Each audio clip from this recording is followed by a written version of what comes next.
contacting the Future Happiness Foundation. We are confirming your shipment of 1,327 cardboard boxes to your place of work. Can you verify that this is correct? Excellent. Your order will arrive shortly. Thank you again for contacting the Future Happiness Foundation.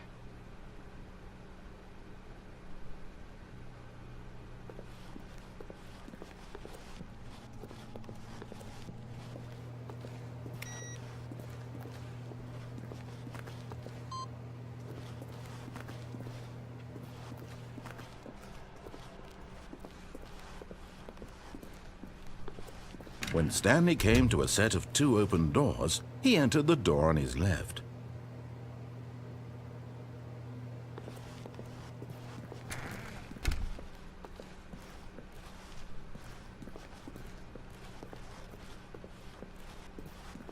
Yet there was not a single person here either. Feeling a wave of disbelief, Stanley decided to go up to his boss's office, hoping he might find an answer there.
Coming to a staircase, Stanley walked upstairs to his boss's office.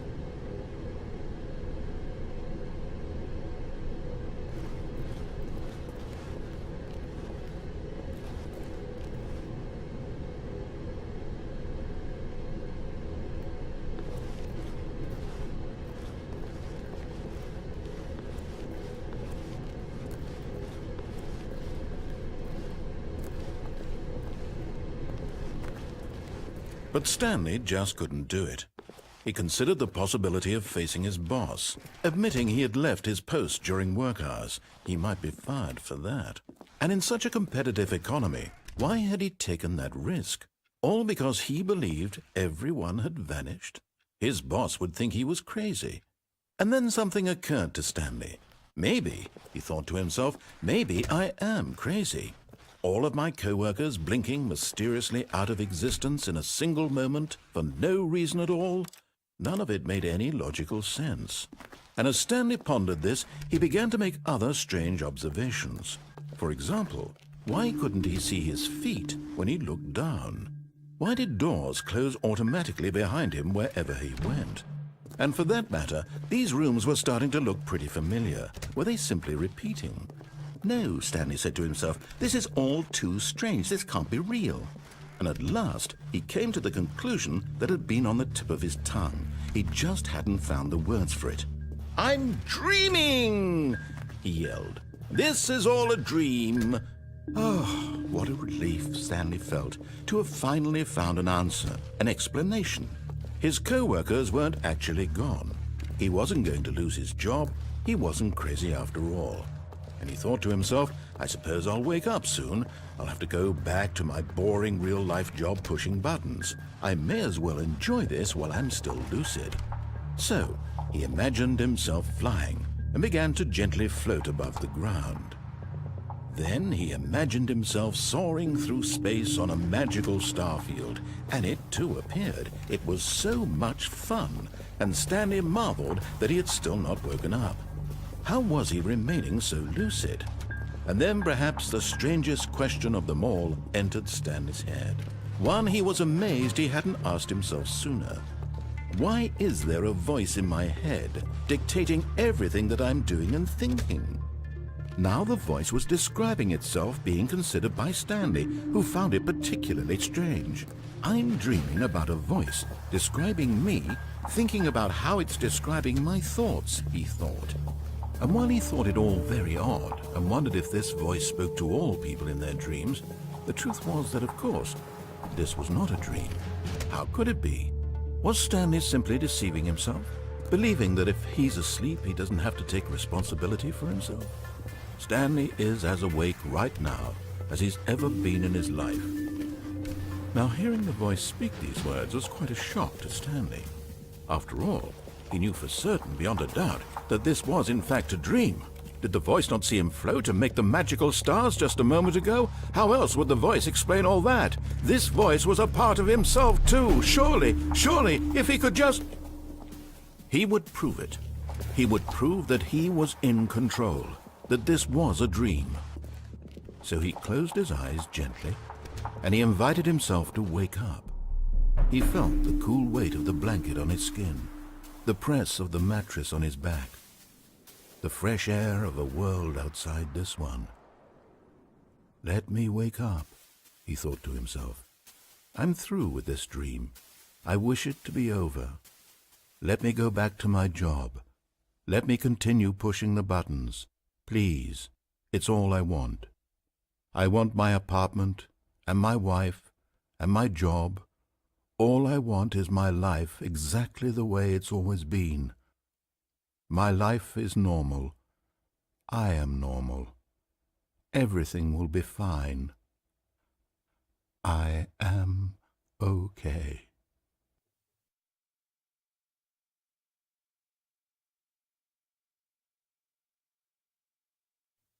Stanley began screaming. Please, someone, wake me up. My name is Stanley.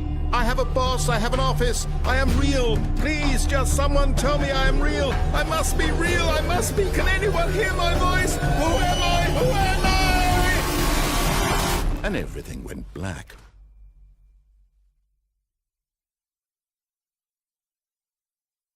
This is the story of a woman named Mariella. Mariella woke up on a day like any other. She arose, got dressed, gathered her belongings, and walked to her place of work. But on this particular day, her walk was interrupted by the body of a man who had stumbled through town talking and screaming to himself, and then collapsed dead on the sidewalk. And although she would soon turn to go call for an ambulance, for just a few brief moments she considered the strange man. He was obviously crazy. This much she knew. Everyone knows what crazy people look like. And in that moment, she thought to herself how lucky she was to be normal. I am sane. I am in control of my mind. I know what is real and what isn't. It was comforting to think this, and in a certain way, seeing this man made her feel better. But then she remembered the meeting she had scheduled for that day. The very important people whose impressions of her would affect her career, and by extension, the rest of her life. She had no time for this, so it was only a moment that she stood there, staring down at the body. And then she turned and ran.